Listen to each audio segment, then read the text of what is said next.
Hey, ever say something to your partner that totally backfired?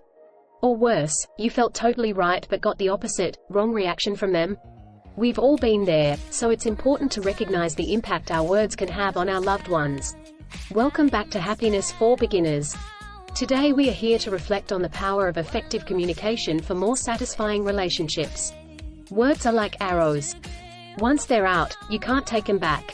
So, let's dive into how certain phrases can damage the foundation of a relationship.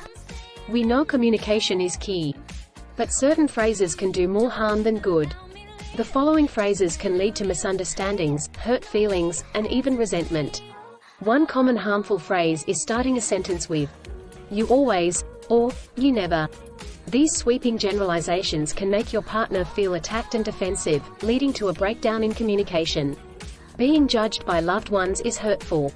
Instead, try to focus on specific behaviors to express an observation or a need without making it a personal attack. The key to effective communication is using "I" statements instead of "you" statements. By expressing your feelings and experiences without blaming your partner, you create a safe space for open dialogue. For example, saying, "I feel unheard when," instead of "you never listen," shifts the energy to expressing your emotions rather than placing blame. We can learn to express our needs so our loved ones can learn to show up for us in meaningful ways. We can allow for our own personal expression and give loved ones an opportunity to see how their actions can impact us. But first we have to own our emotions so we can come from love and not judgment. In conclusion, mindful communication is the cornerstone of a healthy relationship.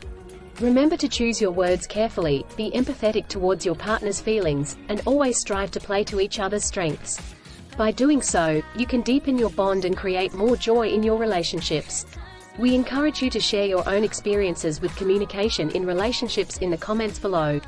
Don't forget to subscribe for more insights and tips on building strong, lasting relationships. Thanks for watching and see you next time.